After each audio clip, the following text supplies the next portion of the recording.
여기 판결문 나오신 거 혹시 보셨어요? 네, 석방도 봤어요. 되시고. 네. 네, 되게 얼굴이 확 펴시면서 나오시더라고요. 당연히 얼굴 펴놓죠. 네. 근데 많은 사람들은 좀 답답해 하더라고요. 전직 판사님께서 이 판결문을 보면서 욕을 하는 걸 봤어요. 이게 무슨 판결문이 이러냐.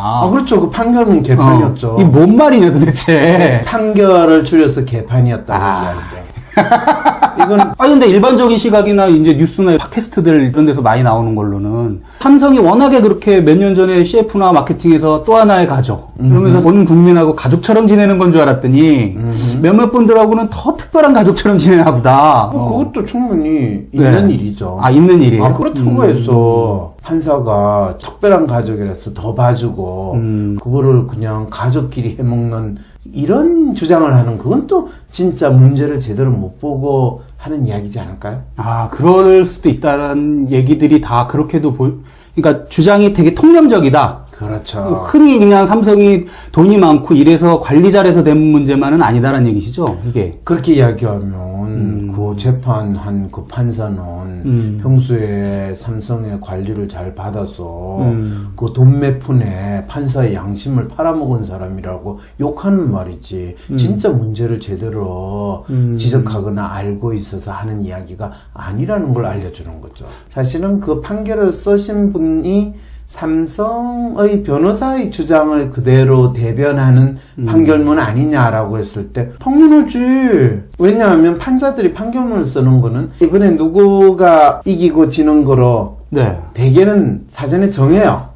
정하고 그냥 이긴 쪽 주장을 그대로 옮겨가지고 판결문으로 적는 게 이 법조계의 기본 뭐라고 그럴까요? 관행이라 그럴까? 아니면 습관적인 행위예요. 제가 법도 없이 살아서 그런지 몰라도 지금까지 처음 듣는 얘기예요. 깜짝 놀랐습니다. 그 말씀은. 법도 없이 사는 건 본인 무법천지에 사는 그건 아니고 법과 가까울 일이 별로 없었는데 네, 당연히 저는 판사님이 이쪽 주장 듣고 저쪽 주장 듣고 누구 주장이 더 옳다 이런 판결을 하는 줄 알았는데 지금 말씀이면 사전에 미리 누구 손을 들어줘야지 라고 정한다는 얘기세요? 그렇죠. 그런 게 어디 있어요? 그게 무슨 재판이에요? 그게 재판이죠. 정말요? 그럼요. 대한민국의 판결은 뭐 헌법에 돼 있잖아요. 판사의 양심과 법 조문에 의거해서 판결한다. 그 판사의 양심이라는 것 자체는 털 났느냐 털이 안 났느냐 이런 거로 이렇게 판단할 수가 없는 거거든요. 판사의 양심이라고 이야기하는 거는 아무런 근거가 없잖아요. 그러네요. 그러니까 근거는 그 말은 뭐냐면 판사 지 마음대로라는 거죠. 그건 헌법에 준하는 거고.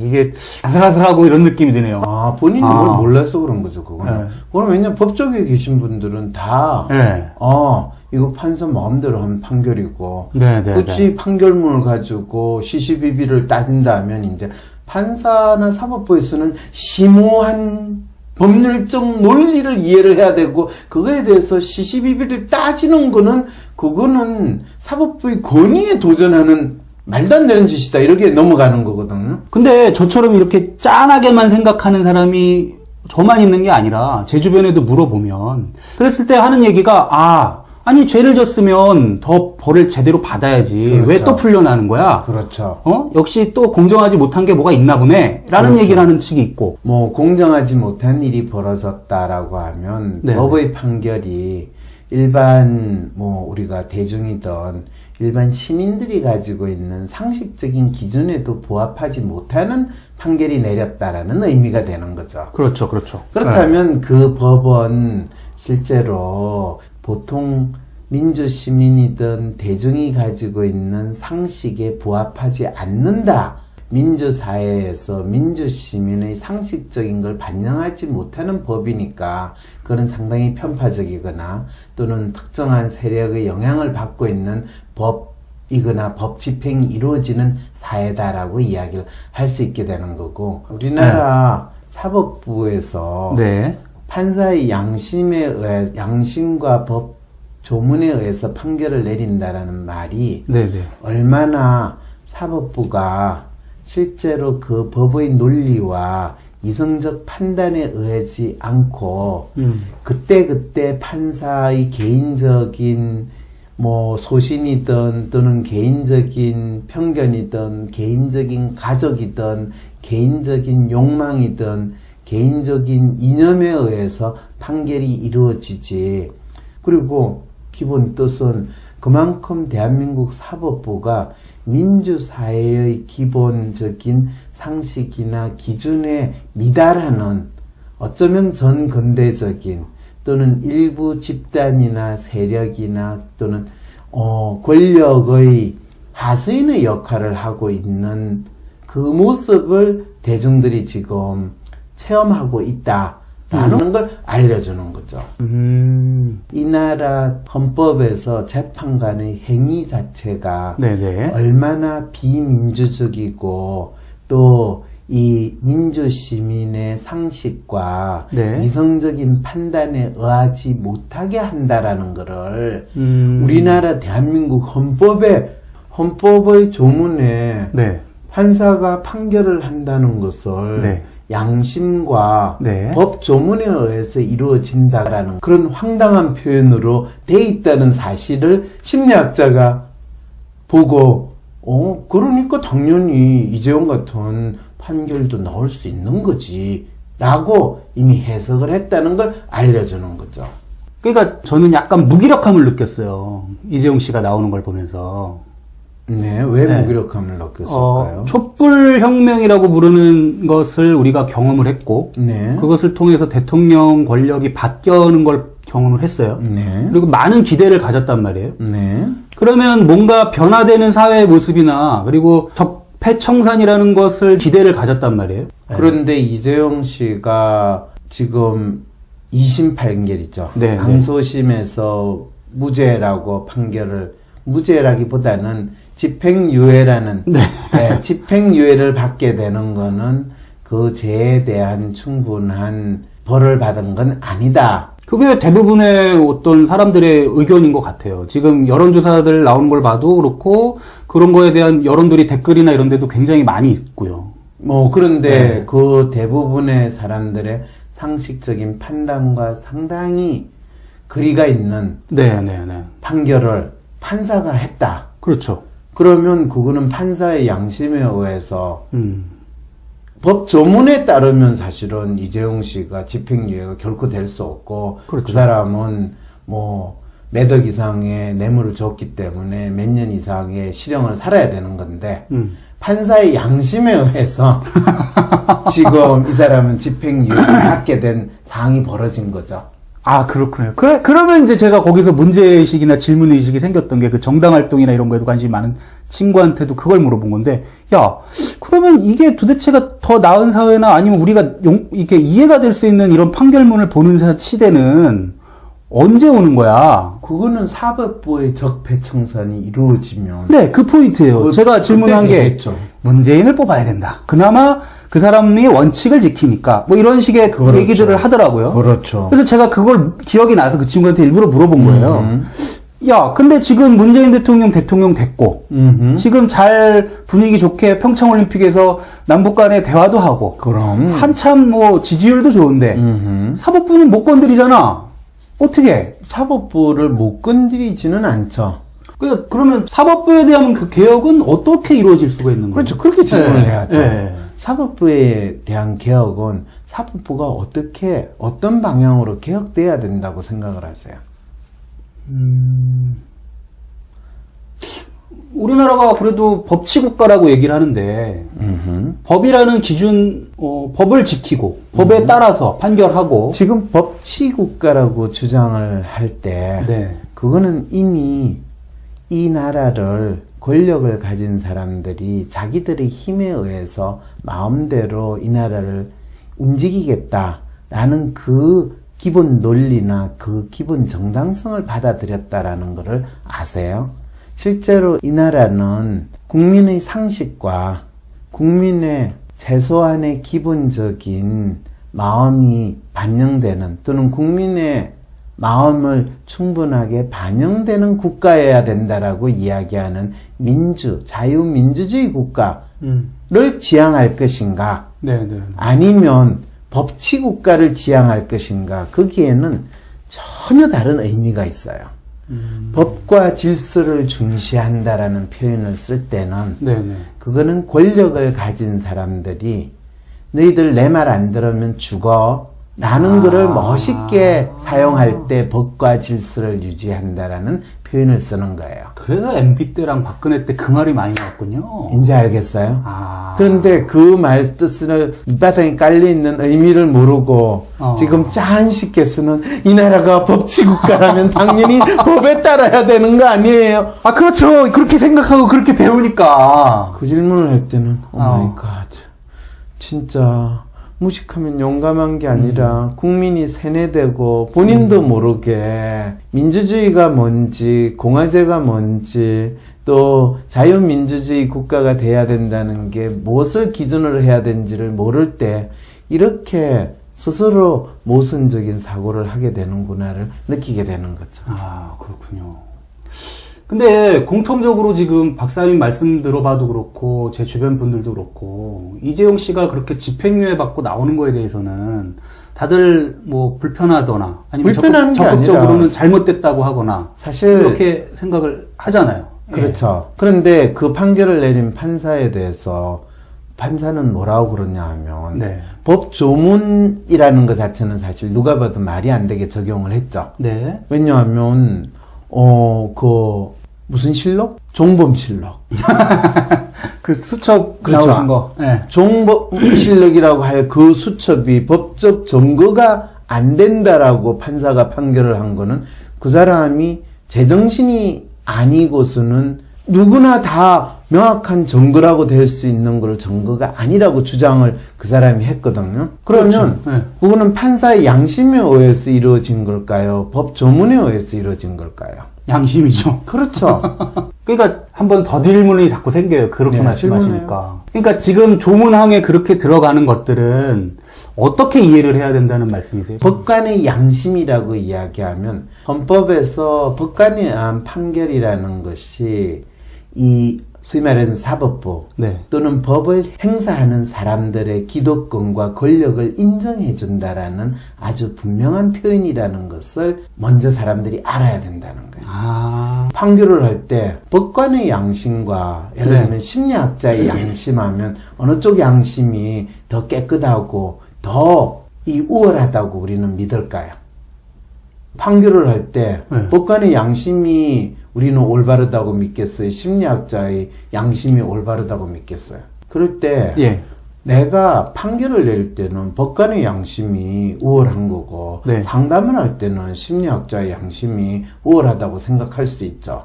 소위 말해서 지 분야에서 그 행위를 하는 사람은 특별히 더 정당하다라는 논리를 그 조문 속에 포함시키고 있다는 거예요. 그렇군요. 그래서 그런 사람들은 뭐를 주장하냐 하면 법을 아는 사람들은 법을 모르는 사람에 비해서 더 우월하고 더 정당하다라는 논리를 그 밑바탕에 깔고 있는 거죠. 전제를. 그러면 양심의 털난 판사라는 거를 스스로 다 만천하에 공개했는데도 양심의 털난 판사에 대해서 우리 법 질서나 법 체계에서는 문제 제기를 할 수 없고 조선일보에 나와가지고 그 사람이 내가 판사의 양심에 의해서 그리고 그거에 의해서 판결을 냈는데 뭐가 문제냐라고 이야기할 때 모두들 샷 더 마우스 조용히 할 수밖에 없어요. 왜? 헌법에 그렇게 돼 있으니까. 그럼 헌법에 판사의 양심과 법 조문에 의해서 된다라는 것 자체는 이것은 현대 민주주의 국가에서 법 집행을 하는 데 있어서 근본적인 오류가 있는 조문입니다. 라고 주장하는 이야기 혹시 한 번이라도 들어본 적 있어요? 그런 얘기는 없습니다. 현대 민주주의 국가에서 판사의 양심에 의해서 이 판결이 이루어진다라고 하는 거는 이거는 왕의 권위에 의해서 국가가 통치되고 모든 것이 정해져야 된다라는 이야기와 조금 더 차이가 없다라는 그 의문조차 못 가지는 이 놀라운 신지화된 사고 구조를 가진 국가라고 한다면 되게 놀랍지 않아요? 그랬을 때 실제로 미국과 같은 나라에서는 이게 대륙법이냐 뭐 이 관서법이냐 이런 이야기를 할 때 그거는 실제로 법에 대한 논의를 하는 사람들이 항상 주장을 해요. 우리나라는 이 판례를 중심으로 하는 법 제도를 가느냐 아니면 간섭을 중심으로 하는 법 제도를 가느냐. 그럴 때 재밌는 건 우리 사회에서는 로우스쿨은 미국식의 이 제도거든요. 그렇죠. 그런데 실제로 법이 집행되는 거는 대륙법의 관습법이라고 그래요. 근데 그게 판례 중심이냐 관습 중심이냐. 관습 중심은 판사의 양심과 법 조문이라고 주장을 해요. 하늘로부터 부여받은 이 국왕의 권위를 운운하는 그런 소리를 하는데 사또군요, 사또. 그렇죠. 그러니까 네 죄를 네가 알렸다 이런데 사실은 그거는 그냥 일반 상식인으로 생각했을 때 우리나라의 법학이라는 학문 자체가 네. 자생적으로 만들어진 학문이 아니라 그렇죠, 그렇죠. 일제시대 때. 일제시대 때 만들어진 네. 것도 있고 네, 네. 그 이후에 소위 말해서 이제 왕조 체제의 법 철학이나 법 제도하고 식민지 시대의 법 철학이나 법 제도가 다시 공화제로 되는 민주주의 국가에서의 법 철학과 제도로서 변질이 되고 또 거기에서 맞는 공화제에 대한 법 철학과 법 제도가 만들어야 되는데 식민지 지배를 받던 시절에 있었던 법을 배운 사람과 네네. 또 실행하는 사람의 그 전통이 민주국가로 되면서 그대로 이어진 거예요. 소위 말해서 제국 시대의 법을 공부한 사람이 다시 서울법대부터 시작해가지고 이 법을 가르치면서 그 사람들이 자기들이 어떤 법 철학과 법 가치를 지향하는가에 대해서 스스로 이야기를 못하는 그 상황에서 법을 배우고 또 법 시스템은 어차피 어떤 권력이 들었든 간에 법을 통해 가지고 하는 흉내는 내야 되잖아요. 네네. 그게 이승만 또 박정희 지금까지 거의 변화하지 않은 상태로 계속 유지가 됐죠. 그런데 그래서 이 법대에서 가장 사람들이 안 듣는 과목이 뭔지 아세요? 잘 모릅니다. 법 철학이에요. 첫째 시험에 안 나와. 사법시험에? 사법시험에 안 나와요. 그리고 로스쿨로 바뀌었을 때 네네. 법 사상이나 법 철학 그거는 가장 안 들어요. 왜? 그거는 우리가 지금 재판관이 판결을 내리거나 법이 집행되는 철학이나 가치하고 아무 관계 없거든요. 아, 그렇군요. 그러니까 그거를 배우는 거는 서양 거를 얼기설기 가져와가지고 짜집기 해가지고 이게 마치 법 철학이라고 이야기하는데 실제로 철학이라는 것은 사람들이 생활 속에서 삶 속에서 삶의 지혜로 축적되고 또 삶의 방향으로 이끌어 나가는 게 법 철학과 가치인데 우리의 생활 속에서 이루어지는 법 철학과 가치는 절대적인 권력의 향배에 의해서 법은 움직인다. 라는 이것이 실제로 일어나는 거니까. 근데 그걸 대놓고 법은 권력의 눈치를 보고 권력에 따라 움직인다 하면 법하시는 분들이 되게 쪽팔리잖아요. 본인들이 잘나신 분들인데. 권력의 노예로, 권력의 앞잡이로 법이 운영이 된다고 그러면 본인들이 상당히 쪽팔리니까 항상 내세울 수 있는 건 삼권 분립. 사법부의 독립, 사법부의 간섭이 없어야 된다. 권력으로부터 사법부는 항상 독립적으로 움직인다. 그런데 사법부 안에서 권력이 높은 사람이 밑에 있는 사람한테 너 알아서 겨? 이렇게 되고 사법부 가장 위에 있는 사람을 임명하는 사람은 누구예요? 대법원장? 대법원장, 네. 헌법재판소장 네. 임명하는 사람 누구예요? 그분 임용은 또 대통령. 당연하죠. 그러니까 대통령은 더 높은 권력을 휘두르는 사람이 되죠.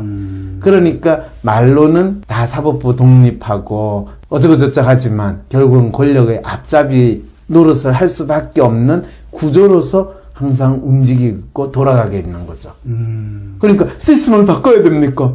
바꾸긴 뭘 바꿔. 시스템 지금 잘 돌아가고 있는데. 단순한 상권 분립이라고 표면적으로 그 당위성이 아니라 네. 판사가 판사의 역할을 하지 못할 때는 그것은 분명히 문제를 제기할 수 있다라는 것이 정확하게 상권 분립 속에서 견제라는 것이 작동을 하게 되는 거죠. 거기서 잠깐 하나가 그러면 저 같은 그냥 일반 관심 있는 시민이나 조금 이 얘기를 듣고 행동을 뭔가를 해볼 수 있을까를 고민하는 분이면 제 친구가 했던 얘기처럼 정말 깨어서 투표하면서 이 목소리를 계속해서 집중해주도록 정치인들한테 말하는 게 의미가 있습니까? 아니죠. 그것도 의미가 없습니까? 깨어서 투표한다는 거는 네. 가장 무기력한 상황에서 그나마 정치적으로 너의 의사를 표현하는 최소한의 행동이 투표하는 거니까 깨어서 투표해라. 이런 소리를 하는 거죠. 그럼 뭘 해야 돼요?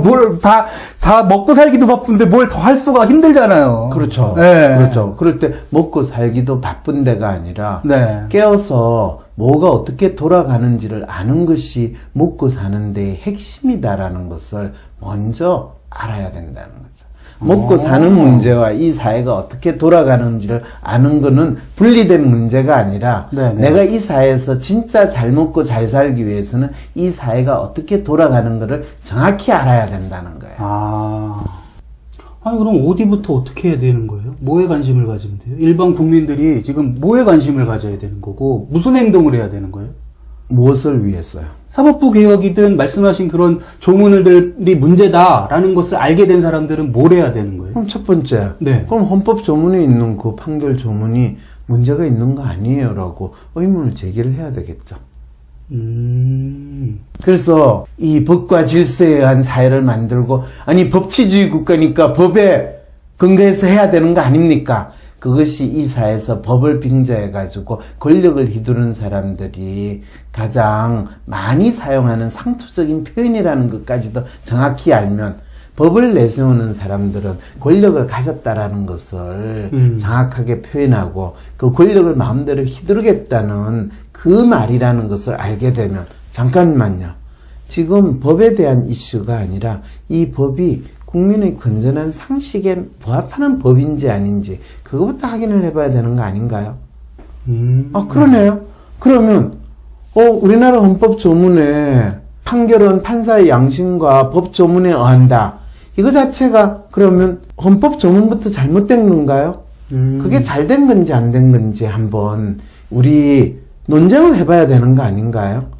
그렇게 됐을 때 지금 우리가 식민지의 유선을 그대로 받아서 법 시스템, 소위 말해서 법 제도가 있는 국가도 아니고 21세기의 자유민주주의 국가를 지향하는 나라에서 식민지의 유물과 다름없는 법관의 양심과 법 조문, 이거는 말이 안 되지 않아요? 그리고 미국식의 로스쿨도 만들었으면 미국의 로스쿨의 가장 에센스는 뭐냐 하면 그 다양한 판결을 근거로 해가지고 판사는 끊임없이 판결을 내려야 되고 판사가 판결을 내렸는데 그것이 판례에 기초했을 때 치명적인 오류가 있으면 그거는 판사를 관리하거나 판결을 관리하는 국가 조직에서 이 판결은 잘못된 판례에 의해서 또는 잘못된 판사의 판단이라고 경고를 하고 그것이 바뀌어질 수 있는 제도를 만드는 거야지. 판사의 판결 끝났으면 그건 사법부의 독립 때문에 우리가 더 이상 언급조차 하면 안 된다는 이런 지상명령권 같은 절대적인 권한을 행사하는 그 왕조국가도 아닌데 거의 왕조시대의 신권 통치와 유사한 그런 형태의 사법부의 행태는 뭐 안 그래도 개헌한다고 할 때 개헌은 기껏 해봤자 뭐 대통령 임기를 바꾸는 그 개헌한다는 게 마치 중요한 것처럼 기껏 해봤자 이 대통령 임기를 5년 단임제에서 4년 중임제로 바뀌는 게 헌법 변화에 또 개헌의 에센스처럼 이야기하는 그 정도 수준의 논의에서 우리가 헌법을 바꾼다고 할 때 그거는 그때그때마다 정권의 필요성에 의해서 움직이는 거지. 그럴 때 그거를 이제 권력을 휘두른다라는 거를 우리는 뭐라고 표현했냐 하면 네. 무전유죄, 유전무죄. 모든 건 권력 이꼴 돈이라는 거로 전환시키는 놀라운 사고로 넘어가는 일이 벌어지고 있다는 거죠. 더 나아가서 헌법에는 판사의 판결은 판례와 네. 이성적 논리와 사안의 합리성에 비춰서 이루어져야 하며 그것은 법 조문과 이전의 법 판결의 기준에서 이루어져야 된다. 라고만 명시가 돼도 판사의 인위적인 사적인 주관적인 그 판결이 개입될 여지가 줄어들게 되는 거죠. 진짜 대한민국이 제대로 판결이 되려면 판사의 양심이 아니라 과거의 판례에 근거해서 판결을 하게 바꿔지는 것이 진정한 이 나라가 자유민주주의 국가로 나아가는 핵심이 변화가 일어나는 거지. 여기 판결문 나오신 거 혹시 보셨어요? 네, 석방도 맞죠. 되시고 네. 네, 되게 얼굴이 확 펴시면서 나오시더라고요. 당연히 얼굴 펴놓죠. 네. 근데 많은 사람들은 좀 답답해 하더라고요. 전직 판사님께서 이 판결문을 보면서 욕을 하는 걸 봤어요. 이게 무슨 판결문이 이러냐. 아, 그렇죠. 그 판결은 개판이었죠. 이 뭔 말이냐 도대체. 판결을 줄여서 개판이었다고 이야기죠. 이건 근데 일반적인 시각이나 이제 뉴스나 팟캐스트들 이런 데서 많이 나오는 걸로는 삼성이 워낙에 그렇게 몇 년 전에 CF나 마케팅에서 또 하나의 가족 그러면서 온 국민하고 가족처럼 지내는 건 줄 알았더니 몇몇 분들하고는 더 특별한 가족처럼 지내나 보다. 그것도 충분히 있는 일이죠. 아, 있는 일이에요? 그렇다고 해서 판사가 특별한 가족이라서 더 봐주고 그거를 그냥 가족끼리 해먹는 이런 주장을 하는 그건 또 진짜 문제를 제대로 못 보고 하는 이야기지 않을까요? 아, 그럴 수도 있다는 얘기들이 다 그렇게도 그러니까 주장이 되게 통념적이다. 그렇죠. 흔히 그냥 삼성이 돈이 많고 이래서 관리 잘해서 된 문제만은 아니다라는 얘기시죠, 이게. 그렇게 이야기하면 그 재판한 그 판사는 평소에 삼성의 관리를 잘 받아서 그 돈 몇 푼에 판사의 양심을 팔아먹은 사람이라고 욕하는 말이지. 진짜 문제를 제대로 지적하거나 알고 있어서 하는 이야기가 아니라는 걸 알려주는 거죠. 사실은 그 판결을 쓰신 분이 삼성의 변호사의 주장을 그대로 대변하는 판결문 아니냐라고 했을 때 당연하지. 왜냐하면 판사들이 판결문을 쓰는 거는 이번에 누구가 이기고 지는 거로 네. 대개는 사전에 정해요. 정하고 그냥 이긴 쪽 주장을 그대로 옮겨가지고 판결문으로 적는 게 이 법조계의 기본 이 뭐라고 할까요? 실형을 살아야 되는 건데 판사의 양심에 의해서 지금 이 사람은 집행유예를 받게 된 상황이 벌어진 거죠. 아, 그렇군요. 그러면 이제 제가 거기서 문제의식이나 질문의식이 생겼던 게 그 정당활동이나 이런 거에도 관심이 많은 친구한테도 그걸 물어본 건데, 야, 그러면 이게 도대체가 더 나은 사회나 아니면 우리가 이렇게 이해가 될 수 있는 이런 판결문을 보는 시대는 언제 오는 거야? 그거는 사법부의 적폐청산이 이루어지면. 네, 그 포인트예요. 제가 질문한 게 되겠죠. 문재인을 뽑아야 된다. 그나마 그 사람이 원칙을 지키니까 뭐 이런 식의 그렇죠. 얘기들을 하더라고요. 그렇죠. 그래서 제가 그걸 기억이 나서 그 친구한테 일부러 물어본 거예요. 야, 근데 지금 문재인 대통령 됐고 지금 잘 분위기 좋게 평창올림픽에서 남북 간에 대화도 하고 그럼 한참 뭐 지지율도 좋은데 사법부는 못 건드리잖아. 어떻게? 사법부를 못 건드리지는 않죠. 그러면 사법부에 대한 그 개혁은 어떻게 이루어질 수가 있는 거예요? 그렇죠. 그렇게 질문을 해야죠. 네. 사법부에 대한 개혁은 사법부가 어떤 방향으로 개혁돼야 된다고 생각을 하세요?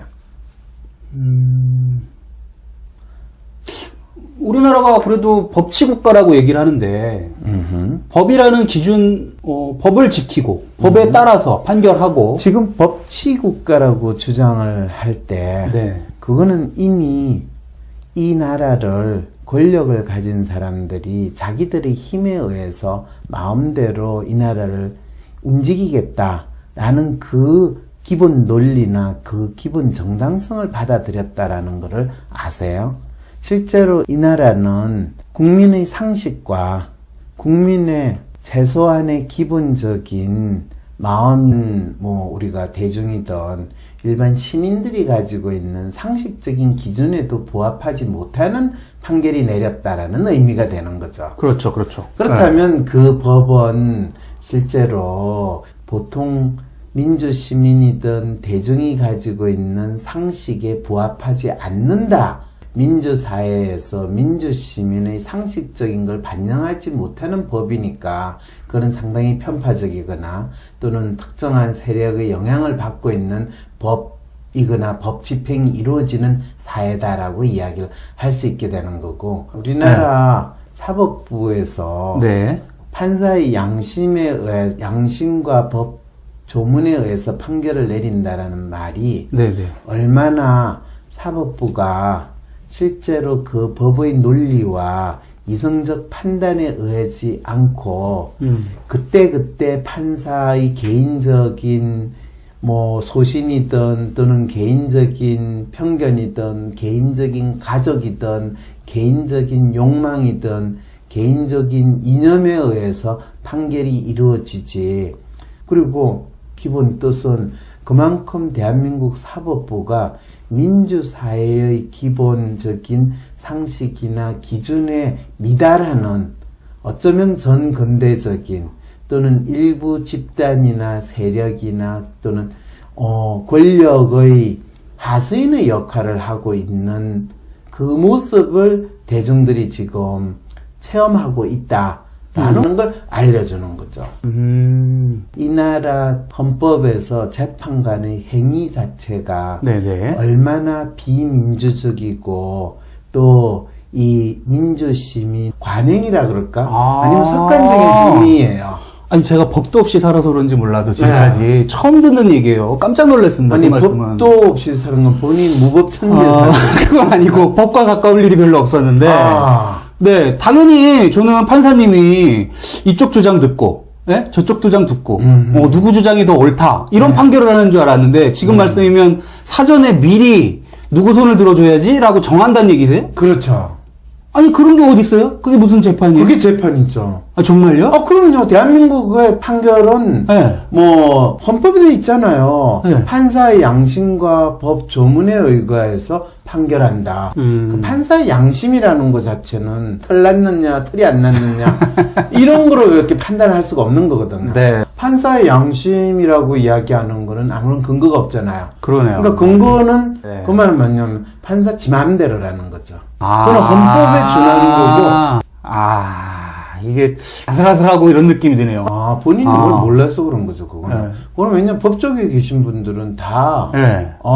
이거 판사 마음대로 한 판결이고, 네, 네, 굳이 판결문을 가지고 시시비비를 따진다면 이제 판사나 사법부에서는 심오한 법률적 논리를 이해를 해야 되고, 그거에 대해서 시시비비를 따지는 거는, 그거는 사법부의 권위에 도전하는 말도 안 되는 짓이다. 이렇게 넘어가는 거거든요. 근데 저처럼 이렇게 짠하게만 생각하는 사람이 저만 있는 게 아니라 제 주변에도 물어보면 그랬을 때 하는 얘기가 아니 죄를 졌으면 더 벌을 제대로 받아야지. 그렇죠. 왜 또 풀려나는 거야? 그렇죠. 역시 또 공정하지 못한 게 뭐가 있나 보네. 라는 그렇죠. 얘기를 하는 측이 있고. 뭐 공정하지 못한 일이 벌어졌다라고 하면 네. 법의 판결이 일반의 상식과 네. 이성적인 판단에 의하지 못하게 한다라는 거를 우리나라 대한민국 헌법의 조문에 네. 판사가 판결을 한다는 것을 네. 양심과 네. 법 조문에 의해서 이루어진다라는 그런 황당한 표현으로 돼 있다는 사실을 심리학자가 보고 그러니까 당연히 이재용 같은 판결도 나올 수 있는 거지 라고 이미 해석을 했다는 걸 알려주는 거죠. 그러니까 저는 약간 무기력함을 느꼈어요. 이재용 씨가 나오는 걸 보면서. 네, 왜 네. 무기력함을 느꼈을까요? 촛불혁명이라고 부르는 것을 우리가 경험을 했고, 네. 그것을 통해서 대통령 권력이 바뀌는 걸 경험을 했어요. 네. 그리고 많은 기대를 가졌단 말이에요. 네. 그러면 뭔가 변화되는 사회의 모습이나, 그리고 적폐청산이라는 것을 기대를 가졌단 말이에요. 그런데 이재용 씨가 지금 2심 판결이죠. 네, 항소심에서 무죄라고 판결을, 무죄라기보다는 집행유예라는, 네. 집행유예를 받게 되는 거는 그 죄에 대한 충분한 벌을 받은 건 아니다. 그게 대부분의 어떤 사람들의 의견인 것 같아요. 지금 여론조사들 나오는 걸 봐도 그렇고, 그런 거에 대한 여론들이 댓글이나 이런 데도 굉장히 많이 있고요. 그런데 네. 그 대부분의 사람들의 상식적인 판단과 상당히 거리가 있는 네.